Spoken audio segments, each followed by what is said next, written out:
Hello and welcome to Utter Punts, hot off the back of the Wildcard weekend going into the divisional round, and we've got an almost full house for you on Utter Punts this week. So without further ado, we've got loads to talk about. We'll get onto the Wildcard, we'll get onto the divisional round, but we've got to start with the two big pieces of head coaching news that have arrived in our inboxes this week. Do we want to start with hiring or firing? Show of hands for hiring. Show of hands for firing. Okay, you want to do both, Dave? You're really helping with the voting system when you vote twice. It's really handy. That's very Joe Biden of you, Dave. Yeah, well, no, don't, right, no, stop. No, we're not going there. We're not doing it. American politics is off the table. No, 100%. No. Talking UK politics? No politics. No politics, because what happens is Dave goes off the deep end, everybody feels uncomfortable, and none of us can keep up with that massive brain of his. So let's just avoid it. Mexican politics? Yeah, Mexican politics, he probably knows too much about that as well. No, don't. Let's instead talk about Mike Vrabel being hired by the New England Patriots. How do we feel about this news, Ollie? I think it's a great appointment, personally. I think they wasted a year with Gerard Mayo. I think Vrabel was who they wanted all along. But they had something in Gerard Mayo's contract after Belichick was fired that he'd be promoted to the head coach role. Even though he'd never been a coordinator, he was their linebackers coach after retiring as a linebacker for them on the team.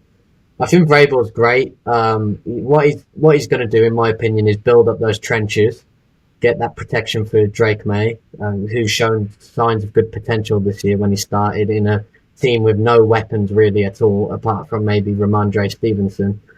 And I think overall Vrabel is going to bring a bit of ferocity to that team that they need, and he's a proper leader. He was actually the one who, you could say, ended the Patriots franchise when the Titans beat Tom Brady in his last game in the divisional round in the AFC. And then Brady went on to the Bucks after that. So Vrabel was I didn't know that. Huh? I did not know that. Yeah, so Vrabel ironically ended the Patriots dynasty, and now he's going to try to restart a new one. Someone checked Wikipedia 10 minutes ago. Good memory, so I wouldn't have remembered it. Jim?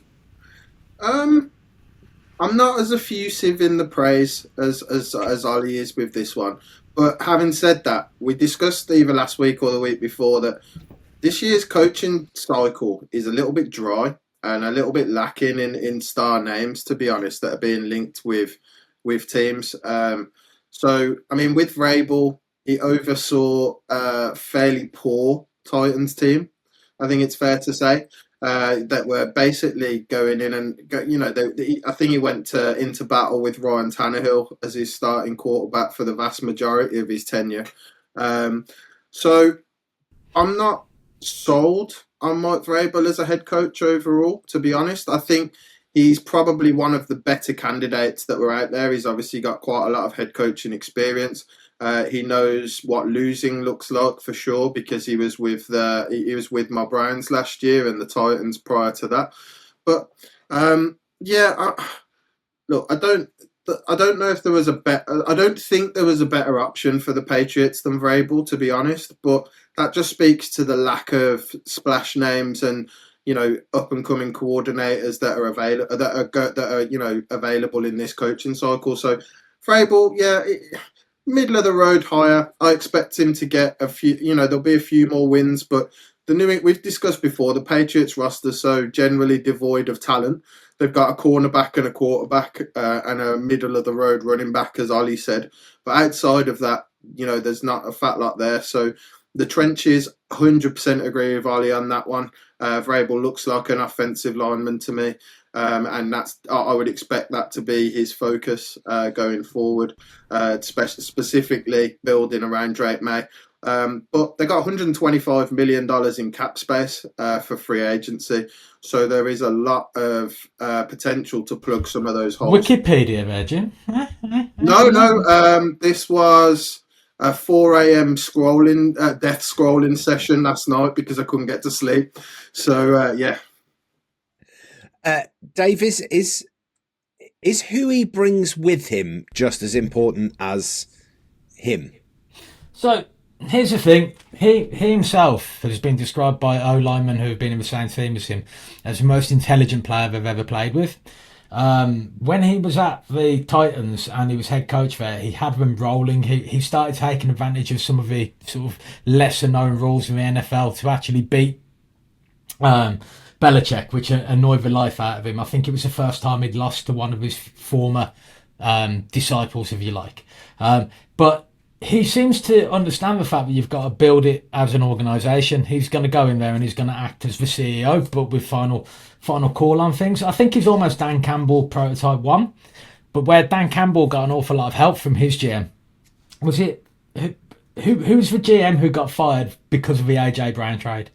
And they replaced AJ Brown with a second round predicted wide receiver, Burks, I think it was. Who they took in the first round, thinking that they could copycat what the Vikings literally got away with, luckily, where we traded away Diggs and then managed to get Justin Jefferson, but only because the Eagles made probably their only ever draft mistake, at least in recent times. So I actually think that Vrabel will do a very good job, but it's going to take time. I'm expecting it to be a 2-year rebuild. They're going to be competing this year in free agency with an awful lot of teams who have got a better baseline in terms of already having talent there. So they're going to have to pay over the odds. So it's lucky they have got 110 million in cap space. So yeah, all in all, I think he's got a challenge on his hands. But I've got an awful lot of faith that he'll actually put it together. And overall, I don't see that division as being that strong. Yes, Josh Allen's in it, but we'll see. The reason I ask about who he brings with him is that I saw a story earlier today that he was considering Josh McDaniels as his offensive coordinator. Yeah, I saw that. And I just wonder whether that makes a difference, like I think who he's bringing with him. I think Josh McDaniels, while he's failed as a head coach twice, ultimately he has a very decorated track record with Tom Brady, Jimmy Garoppolo. They managed to flip for a second round pick as well back in the day. So I think the McDaniels hire, if he hires him, will be a really good hire. He's not cut out to be a head coach, but he's probably a top, on his worst day, he's probably a top 10 offensive coordinator. And with the promise that Drake May showed this year, I think Josh McDaniels would be a really good sort of marrying of the two sets. Defensive coordinator still a little bit up in the air. Haven't seen much reported on that side of things. Ironically, I think Gerard Mayo would probably make a decent defensive coordinator, and he probably should have. Well, he definitely should have started there first. Another one to possibly watch, maybe Antonio Pierce, the former Raiders coach, Salah, the former Jets coach. All of these names, I think that, while they're no longer head coaches, Salah put together 3 top 3 defenses in consecutive seasons. So he's a hell of a hire as a defensive coordinator for anyone. And I think that's why I think it's the 49ers have just interviewed him for their defensive coordinator job. And I fully expect the Vikings to be in on him if they lose Brian Flores, to be honest. And if they do, then that will be a seamless transition. So I think he'd be a really good fit for that defensive coordinator role, but whether he'll go to the Patriots is another question. Before we move on to Mike McCarthy, I just want to come back to AJ Brown, if that's all right. Yep. You mentioned him, Dave. He's been in the headlines again this week for the weirdest reason in the whole world. Have you seen this? No, I have no problem with someone reading the book. So, but everybody's calling for him to be cut and fired for reading a book on the sidelines. Like, a book about making the best of any situation. A book about self-help. A book designed to help him sit down, deal with the fact that he wasn't going to get any passes, and just suck it up and move on to the next one. Like, if I want to cut him or trade him, great. Like, honestly, anything that disrupts the Eagles. I thought they were going to have a march to the Super Bowl. Kind of excited if they don't. So we'll have to sort of wait to see what transpires there. But yeah, I mean, what a dude. The more I hear him speak, the more I think he's an intelligent guy. Because they were talking about when the Eagles were undefeated at one point a year or two ago, and they lost a game, and they asked him how it felt, and he went, "I'm glad it's gone. It means you guys won't talk about it anymore. We'll crack on." And he walks to the beat of his own drum. Yeah, would you rather have AJ Brown reading a book or Stefan Diggs crying on the sidelines because he's only had 4 targets for this game? Or Deontay Johnson, who's just been cut by the Texans because he threw an absolute fit because he only got 1 target in a wildcard game. You know, give me someone that reads a book any day of the week over especially one of those prima donnas. Especially a book that's designed to help him be a better human being, a better player, a better person. That for me, what's really interesting is Nick Sirianni's come out and immediately called out lazy reporting. So he's gone, you've seen a player read a book on the sidelines and gone, he doesn't care, therefore get rid of him. Actually, if you pay attention, he's been reading that book on the sidelines for 3, 4, 5 weeks. It's just the first time that the cameras have picked it up. So that's even more lazy. I find the whole thing absolutely mental, Ollie. It's mental. Yeah, I mean, it's just stuff that doesn't matter that the media are trying to focus on, really. And you know, I'm not a fan of the Eagles, but I don't think any of us are, mate. But I think there was a little moment a few weeks ago where something around AJ Brown could have resulted in them collapsing a little bit, and could have resulted in them even losing in the playoffs or having a bad end to the season. And to be fair to Sirianni and AJ Brown, they seem to have resolved any issues there may have been and sorted their heads out. And that's not what I expected from Sirianni, to be honest, because I think he's a bit of a weirdo, to be honest, in the way he's managed things like shouting at his own crowd aggressively and stuff like that I'm just not a fan of, that didn't come across professional. But this time round, he sorted it out. And to be fair to the and we'll get onto the wild card later, it's worked out for Philly. And that may be a bit of Saquon Barkley in the locker room, in my opinion, because he got described by your team as the best person in the locker room. Everyone likes him, and I think he may have been behind the scenes a guy who's united them and made sure everything stays on track for them. Let's be honest, the reason it got reported was because the Eagles actually won the game. If they'd have lost the game, the knives were sharpened for Sirianni as the next person to be fired from in the coaching cycle. So when they basically lost so many inches of column space in the newspapers, they had to fill it with something. And the closest thing that they could get to something that was even remotely interesting was a wide receiver reading a self-help book for how to be a better human being, as Dave said. So, yeah. Ollie mentioned Saquon Barkley. At the end of the last game, Saquon Barkley had the opportunity to bound away for a 70-yard score, which would have massively helped me in some gambling, but let's not go there. Instead, he basically just slid, and then on the sideline, there were Eagles players all standing there watching it, and a few of them used words that I can't use to ask what was going on. And when he came back over to the sideline, they said, "Why didn't you run it home?" And he laughed at them, and he was like, "I'll explain it in a bit."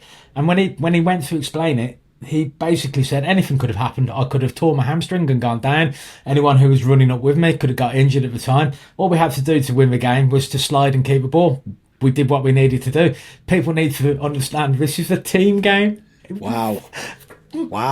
And some sensible understanding of how to behave. I mean, it'll never catch on. But this is the thing. AJ Brown was there watching this whole thing, and you know full well, if anything was going on in his head, where people have said to him, "Look, this is for the greater good of the team," that's what he believes as well. You need to get on board. He's just witnessed it firsthand.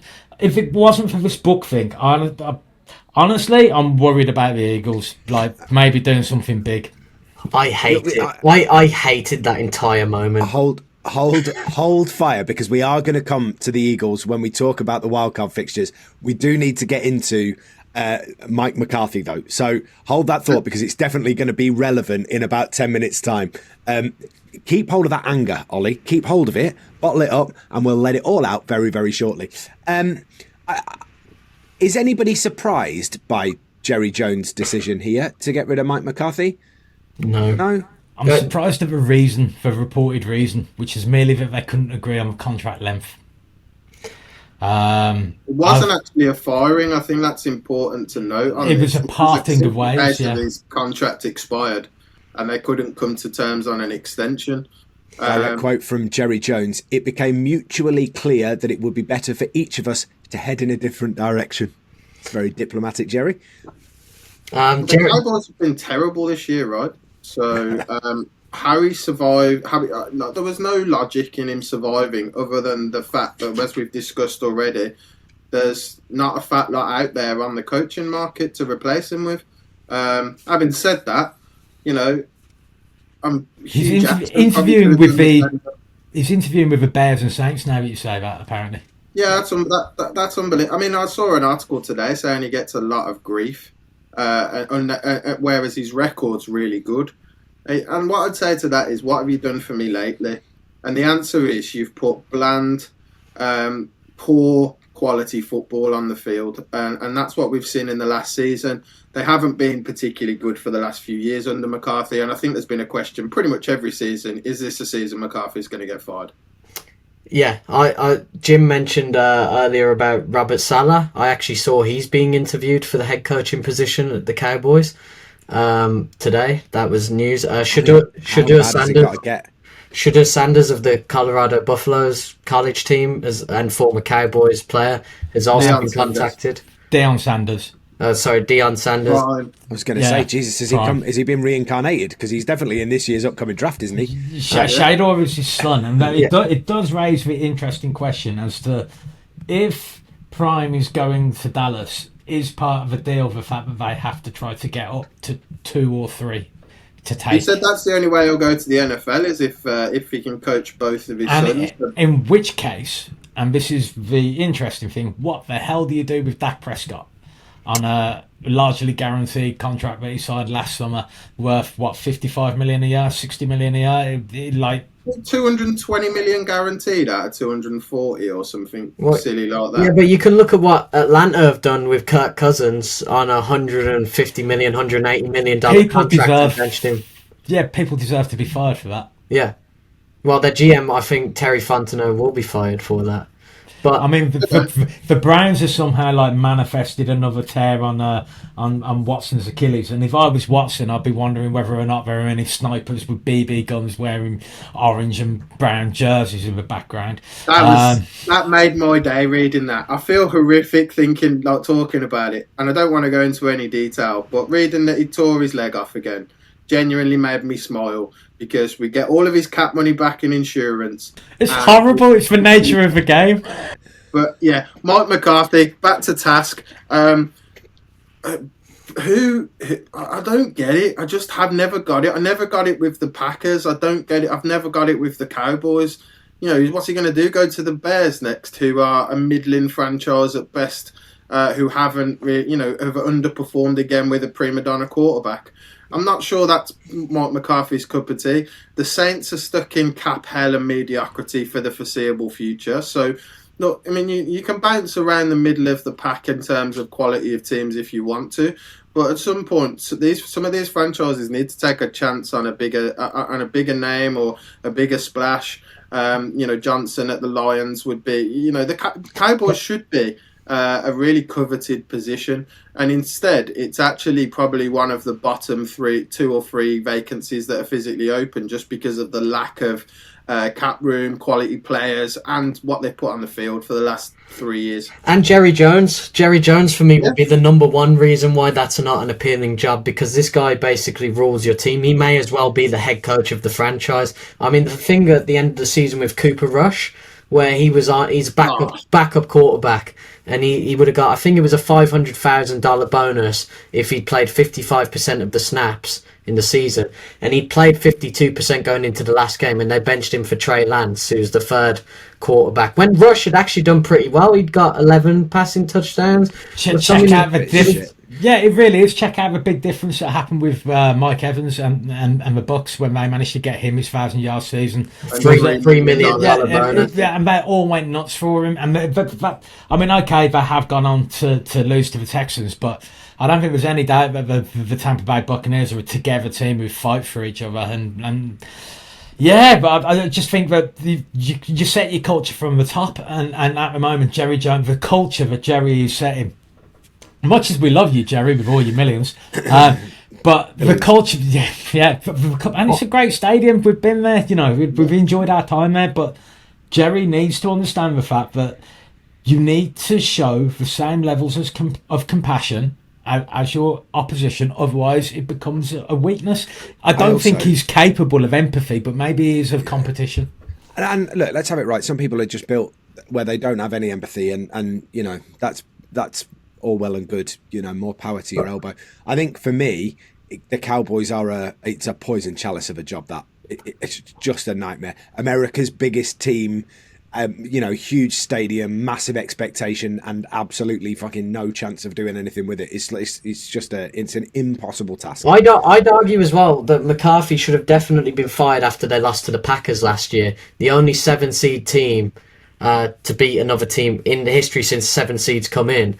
And what you could have done then is you could have promoted Dan Quinn to your head coach, who's just got the Commanders to win a playoff game and has had an excellent season there. He also got the Falcons to the Super Bowl in 2016. Obviously, they lost that from 28-3 up, but they could have done that. And that was before the Dak Prescott contract decision and the CD Lamb contract decision. And I would argue that Dan Quinn would have done something a lot smarter than McCarthy, who probably knew this was his last season anyway and didn't really care about those extensions because he knew he's not going to be there in the long run. Instead, now you've got Deion Sanders is one of your options, Robert Saleh. Ben Johnson's not going to want to go there because he's not got a young quarterback to work with. He's got Dak Prescott, who's basically in that kind of Kirk Cousins, maybe Sam Darnold when he gets some franchise will pick him up. That kind of range of quarterback. And now, why would that be an appealing job to any of these guys? Maybe Aaron Glenn from Detroit, the defensive coordinator, because their defense has been leaking all season. Mike Zimmer, their defensive coordinator, is going to be retiring. Is one of the rumors from today. So it's fallen apart completely, and it all could have been stopped with one decision that should have been made and was wanted by the fans last season. And look yeah, I think you're right, Ollie. It'd be interesting to see what happens with the Cowboys over the close season. Let's keep a beady eye on that. We'll let you know, of course, what's going on here on Utter Punts. We are going to be talking about the Wildcard weekend very, very shortly here. Unfortunately, Dave, brace yourself. I think we're going to have to start with the Vikings. It's coming up after this. Here at Utter Punts, we love watching the NFL with friends, and in our opinion, there's no better place to grab a bite to eat and watch the NFL than Beer Keller in Manchester. The burgers are massive, there's loads of HD screens, the wings are great, and there's a superb choice of drinks behind the bar too. Most importantly for us though, the people are brilliant. Like-minded NFL fans who want to enjoy the game and have a laugh. It's definitely one of the best venues to watch your favourite team in. Yes, welcome back to Utter Punts. We've spoken about the head coaching situation and what's going on there, and AJ Brown reading a book and why that isn't as weird as everybody thinks it is. If you missed any of that, then back you go. Just have a listen to what's going on. In the meantime, let's move ahead, shall we, to what was quite an interesting wildcard weekend. We're going to start with the Vikings. We've got 2 Vikings fans on the podcast. Painful, Dave? Not really. Honestly, the thing is with the Vikings this season, before the season started, Vegas thought it was going to be 6.5 games. That was the over/under for the Vikings. Wow. We Smashed lost. That. Yeah, we lost JJ McCarthy in the preseason. At that point, I genuinely thought maybe a 9-8 season based on the fact that we picked up some good players. Oh, it's a lie. I thought we'd do all right. I thought we'd make the playoffs because I do believe in the coaching staff. I think that's an underrated commodity. It can be seen this year with the Eagles. But the job that O'Connell did with Sam Darnold was nothing short of miraculous. To the point where people whose opinions are valued thought that it was a good idea to try to sign up Sam Darnold and make sure that there was some way of keeping him in the team. The truth of the matter is, in this preseason, Darnold was competing with JJ McCarthy. JJ McCarthy beat him, right? It just beat him flat out. The reason being, Darnold was very poor in preseason at hitting the short and intermediate passes. We came into this season playing very much a gunslinger system for Sam. His deep passing in the pre-season had been exceptional, and that was a strength we played to. As soon as that got taken away, he struggled. Every game he got taken away, he struggled. Against the Jags, he struggled. Against the Titans, he struggled. Against the Jets, he struggled. As soon as they started playing two deep safeties. The Lions took his soul, and then what we had on Monday night was an example of a man who completely reverted to type. And it said it all for me when we were 3 scores down and our offence was ambling towards the line of scrimmage with good 10, 11 minutes left in the game. The whole team knew it was over, and they knew it was over because Sam's head had gone. And it's a crying shame because he's undone a lot of the good work he did for himself this season that would have led to him getting a very nice contract moving forward. But at the same time, it wasn't unexpected. And what I would say is the foundations are there for...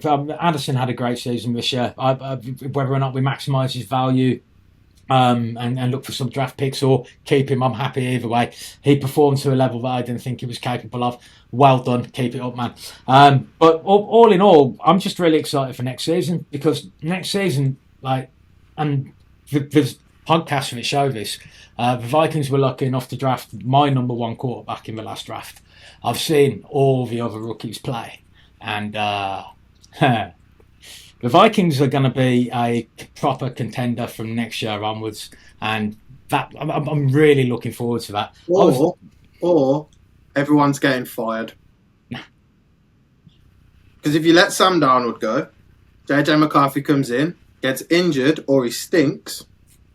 Your GM's going, Cottonell's getting sacked, the works. We'll have Daniel Jones there as the backup. Oh, yeah, no issues there. Well, hang on. I mean, without being funny, Jim, who would you rather have had as... it comes down to value, right? Sam Jones is available for a veteran minimum next year, which is already in our building. But he's not going to... but he's not going to sign for a veteran minimum. We'll see. If it offsets against his money owed from the Giants, why is it going to help them out? But his guaranteed money's run out after this season. That's why he's cheap. That's why he's cheap this year, but not next year. So we'll see. But the thing is, Sam Darnold is not worth paying. It just isn't. And now that people have seen the last 2 games and understand what was already obvious, there's no one going to be willing to trade for him either. So there is no real value in him other than the compensatory 3rd round pick that we'll get next year for him if we're lucky, if someone does go and sign him on the open market. But we're not going to be interested in that. And more than anything, this whole sort of but what if, mate? What if the sky falls in? What if a Teddy Bridgewater thing happens to JJ McCarthy? It might happen. I don't believe that. I think he's got the talent to do what's needed. More than anything, I think he's got the leadership qualities to actually be a proper quarterback in this league. So I'm just looking forward to next season. I'm sorry, Jim. I have hope. I understand that you don't as a Browns fan. No, it's fine. I understand the fact that you're still looking for some. And I mean, the hope, I guess, is not a top pick in the draft, right? Back to the opening sentence. Liam asked you if it was painful. You said no, yet you refused to film this podcast yesterday because you hated football. So we'll just take it back to that point. So I would. Hang on, can I as the other Vikings we can move on to whatever waffle Ali's got to say about it. Because let's be honest, you just got destroyed by a better team. So we did. You two carry on. 100%, which is why I've already moved on to next season. Yeah. Why is it hard to understand that? Gonna throw a cast out in a minute. Might catch a whopper. Right, mate, it's already gone. Liam, to answer your question, it was painful. It did hurt because he had 14 games this season. Well, probably of the 14 wins, 11 of them he was decent. No, probably 11 of them. I'd say the Titans game, the Jags game, and the first Bears game, probably. But overall, it's a 14-win team, so you expect, it's the first time 14-win team's been the 5 seed for starters and doesn't win their division. That's only because... a joke, by the way. An absolute disgrace. Detroit were exceptional this year, and they earned that number 1 seed because they beat us twice at the end of the day. And they in the second game, not in the first game, that was pretty close, but in the second game, they absolutely demolished us and Sam. But anyone who watched that game, I think it was 10-6 to Detroit at halftime, and Sam had missed we were in the red zone 3 times in that first half, and Sam missed three touchdowns with wide open Jefferson, Addison, Naylor, Hawkinson on several downs, right? The look on Jefferson's face when one went 2 yards over his head, and it's like even I can't get that. Man. But Dave talked about the short to medium in the pitch, right, passing. Sam Darnold has more turnover-worthy players this season than Mason Rudolph, Will Levis, Joe Flacco. All of these quarterbacks, he has worse in that range. O'Connell can't coach that. When you look at the beginning of the season, as Dave said, it's slinging it forward, slinging it far, long shots. He's really good at that. But that's all he's good at. And as a quarterback, you can't do that. Tom Brady would... you'd have 14 play drives where he would cut you death by 1,000 cuts, these short to intermediate passes to Julian Edelman, to Rob Gronkowski, where you're getting those screen passes that will maybe get you 8 yards, then 10 yards, then, you're not... The defenses get ground down. Yeah, they get more tired. Your defense as well gets more time to rest, which means they perform better. Because if you look at people are going to come and insult Brian Flores, but I thought in both the Detroit and the Rams game, the defense actually played pretty outstanding until they got tired. At the start of the Rams game, they were poor, but then they settled into the game. And if Darnold had actually been able to counter, we would have probably done better. I loved him shaking his head. He didn't even watch the games. I watched most of. You watched highlights. Well, I watched highlights. I watched most of Monday's game, and to be honest, the defense got figured out. And they got figured out against the Rams last time, and you got figured out against the Lions. And the weakness is in the Vikings secondary. I think what Jim would find is that we conceded. Yeah, that's the weakness, but we conceded 10 points, and then after that, stop, turnover, bullshit call where they decided that Stafford. I've touched the nerve on this one, Liam. I'm just going to sit back and warm my hands and watch it burn. Never in my life have I asked a one-word question and had that level of response from 3 people. The question that I asked, and I haven't spoken since, was painful, ? That was pretty much it, right? And we've had, 20 minutes of content from this lot who got very frustrated. From my point of view, looking at this, it was the Rams defense that did the business, wasn't it? 9 sacks across the team. Was it 9? I think it was 9. Yeah, I mean they've got one of the best young defensive lines in football. Jared Verse, who they drafted, was truly excellent. Our interiors, Dalton Reisner and Blake Brandel, were awful, and Cam Robinson was awful. Who's not our starting left tackle? That's Darisaw, who in the last game against the Rams got his season-ending injury. Cam Robinson allowed 12 pressures in that game, so they performed poorly. But I'd probably say 6 or 7 of the 9 sacks were on Darnold, holding the ball for too long. Agree. And it was on him. You take him out, you put a quarterback who doesn't lose his head in there, and it's a closer game. I'm not saying we win, but it's definitely a close game. Even the touchdown we threw to TJ Hawkinson was well behind him. He had to turn around, catch it, and then bring it in. It was not to him at all. One defence of Darnold, look, and he played terribly. He got sacked 9 times. He held the ball too long. He's never been anywhere close to a playoff game before in his career. So this was a first for him. And to be fair to him, like we've said, he's had a good season by Sam Darnold standards, right? And that's because of the coaching staff and the offense that's been put in place for him, or not necessarily for him, but one that could interchange. Ideally, would have interchanged between Darnold and McCarthy seamlessly in around week 7 was probably the plan. So I just think, look, I've said on a number of times on this that if you've got a quarterback that wins you 14 games, you're going to struggle to not re-sign that quarterback. Sam Darnold has done the Vikings a bit of a favour in the last 2 weeks with his performance and the subsequent meltdown that he's had. But ultimately, it was just... I think the Rams game, both of the Rams games this season have been generally a bad day at the office for the Vikings. They've been outcoached, they've been outplayed, And generally, it's just been the Rams and the Lions just had the Vikings number this year. That's just the way it is. And you take that away and you rebuild and you reload and you come back next year, hopefully to turn that around.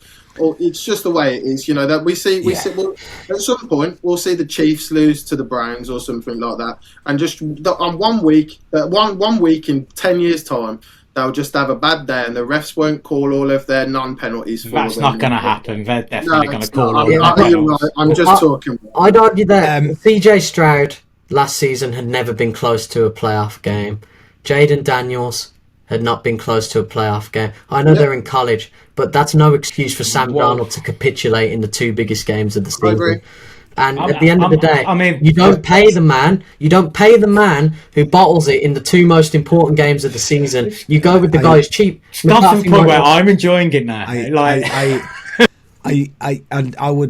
We should just do an entirely separate episode, I think, on just the Vikings, because it feels like there's content for days there. I am going to move us on because we're 40 minutes into this podcast and we've not even touched on the rest of the wildcard games. So let's just take you through the scores of the ones that were pretty straightforward. Ravens beat the Steelers 28-14. No point talking about that. I think we all saw it coming. Yeah. We'll get to the stock market game in just a second. The Steelers scored 14 points on them. How embarrassing. I know.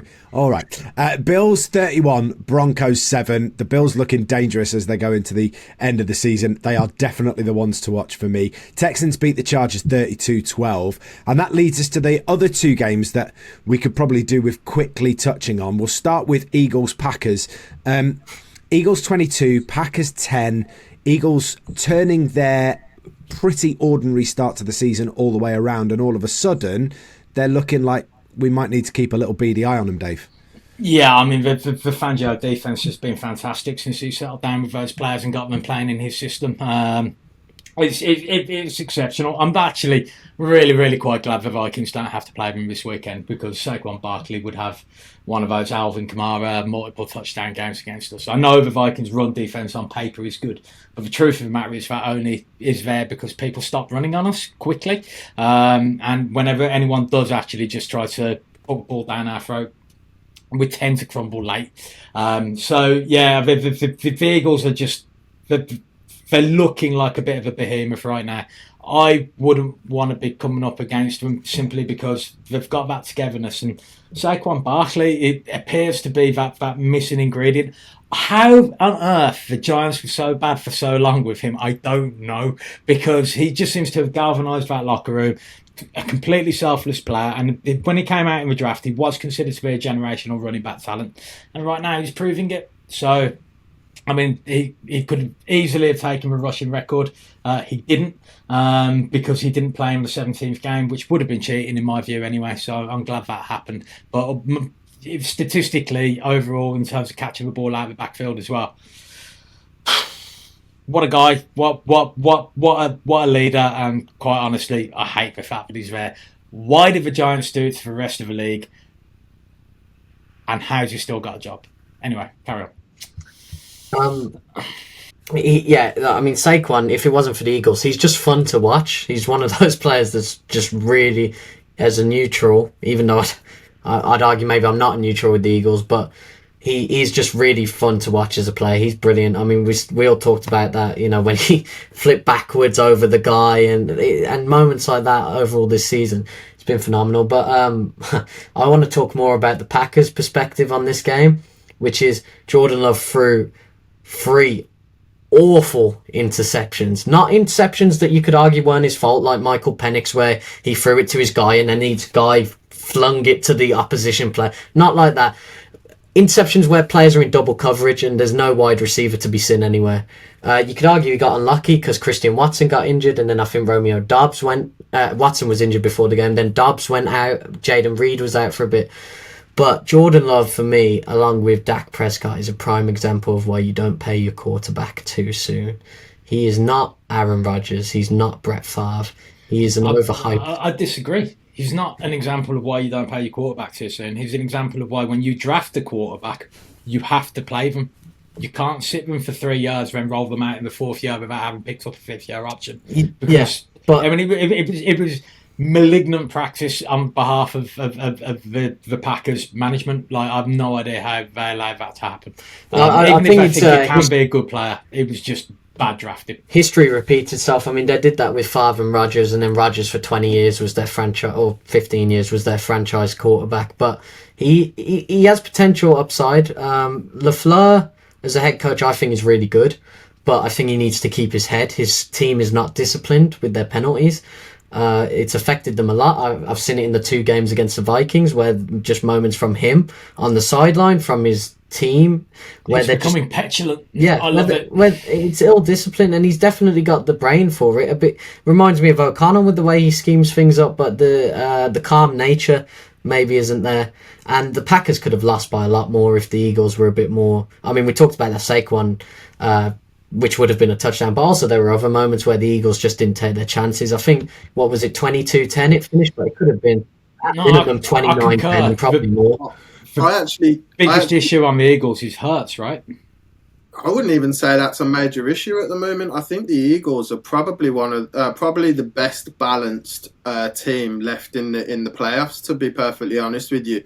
When you look at their offense, they've got the best offensive line in football, which wasn't really expected once Jason Kelce retired at the end of last season. They've replaced him at centre seamlessly, and they've still maintained the fact that they're number 1 offensive line. That's where your offense starts and ends effectively, especially with someone like Barkley and Jalen Hurts at quarterback.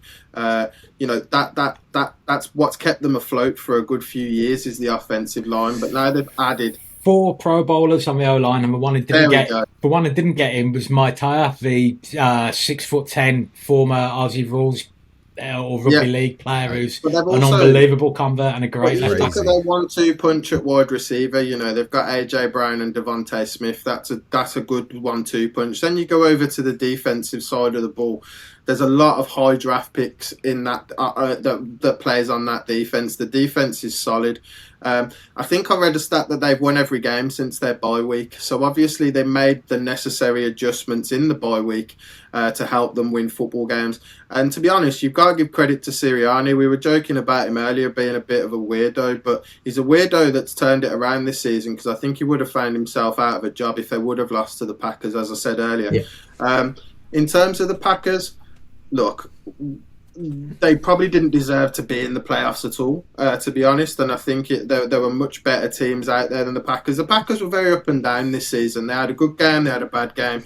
They were 30 points down to the Vikings at one point. They brought it all the way back just to make it squeaky bum time, and still lost anyway. Yeah. So on that side of things, there's not a fat lot to say. The Packers have got holes, so they've got a lot of work to do. And they're not in a good position to draft or from a cap perspective to really make enough of a change.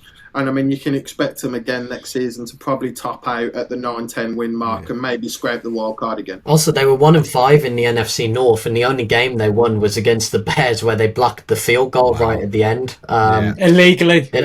So, I mean, that's another shout. Fair play to the Bears. I don't like them, but I'm kind of happy for their fans after 15, 20 years of not beating the Packers. I'm not happy for their fans at all. I don't give a Look, we need to move on, but before we do, can we just talk about Dallas Goedert just for a second? The triple stiff arm to go in for that touchdown is one of the most wonderfully brutal things I think I've seen in the NFL this season. It was absolutely sensational. I'm one of those human beings that loves the proper physical side of the game, and that from a 6'5", 256-pound, 30-year-old monster is just absolutely brilliant. Yeah, it was brilliant. There were a couple of great stiff arms this weekend. There was a Derrick Henry one in the Ravens Steelers game where he absolutely sat down one of the guys. Which made me smile a lot, despite me hating the Ratbirds with a passion. And then obviously Goddard's triple stiff arm, that was special. Baker Mayfield trucking Bobby Wagner as well was quite an interesting one, because he absolutely knocked him on his ass, and that made me smile. So there was some really good hits over this weekend. And I think those three probably deserve gold, silver, and bronze in the Goddard, Henry, Baker. Bring it. Just Bring to it throw on. one more candidate in there, the Go on. Eagles player that nearly killed Keyshawn Nixon, Pro Bowling return man. I mean, it was a foul. Like, it was definitely the helmet lowered to initiate contact, and just because it hits off a face mask rather than the crown of a helmet doesn't mean it shouldn't be a foul. But Also, at the same time, that's one way to make a statement. A bit off, isn't it? there's one thing we didn't mention about the Packers-Eagles game, and as a Vikings fan, and Dave as a Vikings fan, we have no love for the Packers. But in my opinion, at the beginning of that game, the Packers recovered that ball that got hit out from them, and that was a poor. They did. I thought it was a decision. penalty, and they recovered it clearly on replay. Yeah, And I didn't even see a moment where the Eagles had it until the guy came up with the ball. But in the replay, even the Packers player still had it. So, and that can change a game momentum-wise completely. Possession's 9/10 of the law, right? So I've seen. Do you know what? isn't that just a saying rather than an actual rule in the NFL? I don't know. No. Right, look, we've spent plenty of time on that. Just quickly, because we want to do the stock market game, and I'm aware that we are already pushing 50 minutes here. So just a quick one answer on Bucks Commanders, because really good to see the Washington Commanders win that game and go through. Felt a little bit sorry for Baker and the Bucks as well. Great game. Wanted both QBs to get through. Only one managed it. But I've always been fond of Baker, and I'm really glad that he's really putting it together now. He looks like he's becoming the guy that he should be. Shame the Browns let him go, I guess, Jim. Not really. He's still a bit of a dick. He would have been yours, though. The Commanders, they needed that more than the Bucks. Bucks won a Super Bowl a couple of years ago, won a playoff game last year. Commanders, that's the first time since I've been born. 2005 was their last time they won a playoff game. So, fair play to them. They've got their franchise guy. Hold on, am I right in thinking that RG... 7,000 days. That's the stat. Does that mean that Robert Griffin III, when I first started watching the game and he was hobbling around on one leg, and I've got vague memories of it, that wasn't even a playoff game? They lost that playoff game when he got his leg torn off. But I thought they hadn't made it since 2005. No, they hadn't won it playoff game. Hadn't won a playoff game since 2005. Yeah, they've made it. The previous playoff win was 2006, January the 7th, 2006. Well, there you go. 2005 season, 2006. Yeah. Mate. For me, Jaden Daniels, the legend grows. Just calm under pressure, quality. I think his offensive coordinator, the ex-Cardinals coach, I can't remember what his name is, he's really helped him out this year. And to be honest, I was pleased for the Washington. They played good football all year. They've got good, Scary Terry at wide receivers, probably is a top 5 wide receiver. He's unbelievable, to be honest. Terry McLaurin. Best contested catch wide receiver I can remember seeing. Unreal. Other than maybe Julio Jones. Also, Daniels, unlike Sam Darnold, as we talked about earlier, in that short to intermediate range, is probably one of the best in the NFL. He's so good. All right, good stuff. We were going to do stock market game. If you haven't followed, don't worry. We will explain everything to you after this. If you're anything like us at Utter Punts, we love the fantasy games surrounding the NFL, but sometimes they're a bit too focused on their American audiences. That's why we were blown away when the Fantasy Game Day app rolled into town, a weekly fantasy game with player values in pounds totally dedicated to the NFL's UK audience. There's insights and analysis and plenty of opportunity to compete with your friends, but the best bit, weekly cash prizes. Use code PUNTS when you sign up for a free entry after you play your first week.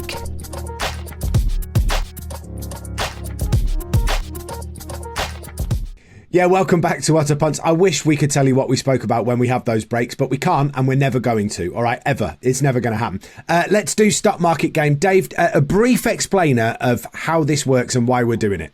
Okay, so before this season, myself, Jim, Ollie, and you, on behalf of Dan, who was on last show with us, went through the entire NFL, picking teams in a snake draft, and we're basically picking it on who we thought was going to improve the most, right? And we had to go through the entire league, so by the time we got to the end of it, we ended up in a situation where we were pretty much trying to pass off teams that we weren't sure about to each other.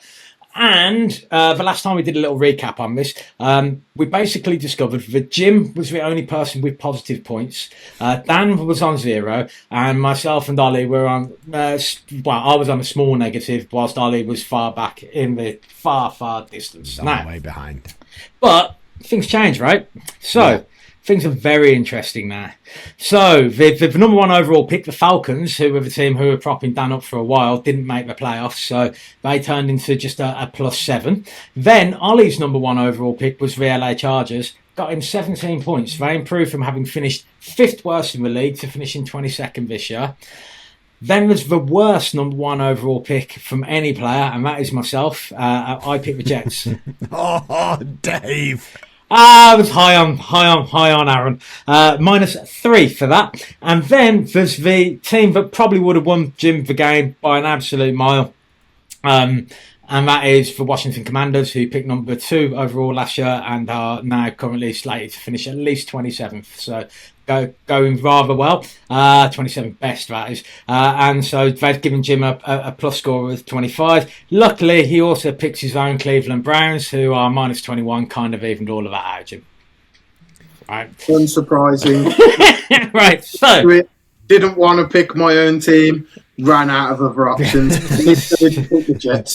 So the other very much key pick here is actually... the very last pick of the draft. So Ollie had a toss-up between the Baltimore Ravens and the San Francisco 49ers, who had obviously both done rather well last year. Rather than staying with the 49ers, I think his instincts about the chokeability of Mr. Shanahan paid off because he chose to stick with the Ravens instead, who was still in the playoffs, and Dan got saddled with the San Francisco 49ers as the last taken team in the draft. There's more that was worth. I know, because Dan asked you politely to choose the 49ers, and at a peak you decided not to. So basically that gave Dan them, and that's worth -20 to Dan.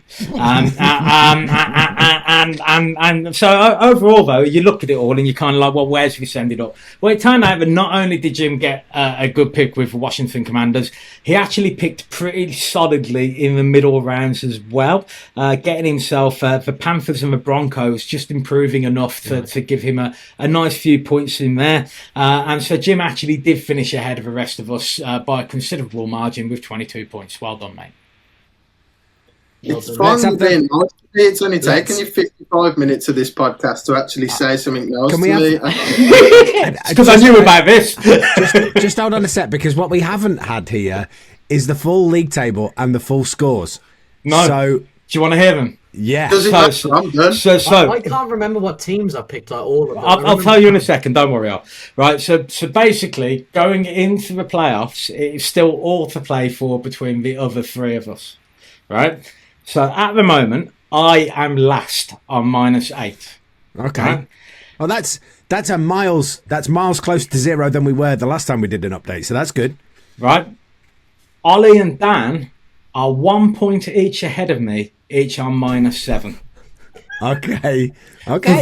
The reason I am not ahead of them is because Tankathon.com have got the Chiefs to finish 31st, losing to the Lions, who are predicted to make the entire take the whole prize, basically. So yeah. Okay. So what you've actually got is the remaining teams in here are owned by some of us. Ollie, you are very much rooting on the Texans, I believe.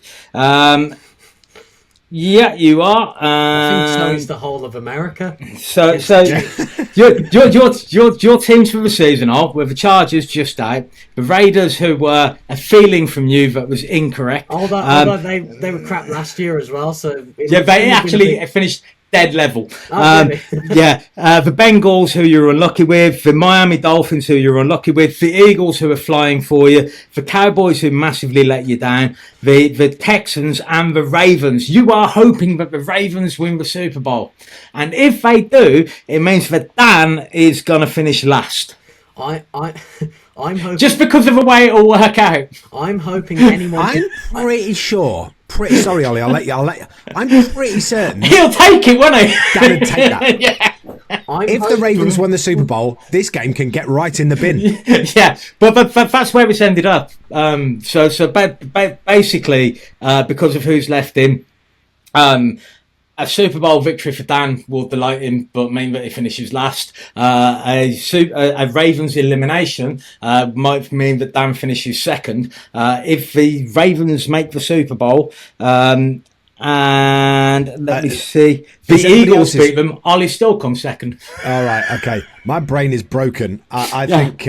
Permutations upon permutations, mate. But yeah, it's very, very close, basically. My hatred for Detroit and Philly overrides all of that. I don't want either of them to win in the. I'm full AFC, or the Rams and Commanders can have another Super Bowl. But because if the Rams win the Super Bowl, it makes the Vikings last sting a little. Wow.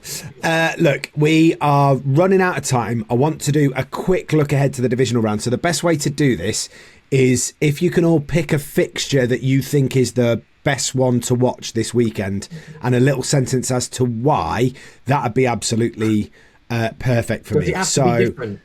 All different? No. You just go with whichever one you think. I think for me, looking at the two teams, Bills Ravens looks like the one that I am most looking forward to. That one is 11:30 on Sunday. If you want to watch it, I think those two are the winner of that makes the Super Bowl for me. Yeah, Dave? I agree. Yeah, Who you picking? Rams at Eagles, I think is going to be a really, really good game. And the Rams obviously have got the physicality to actually compete with the defense of the Eagles, which I think they're going to need.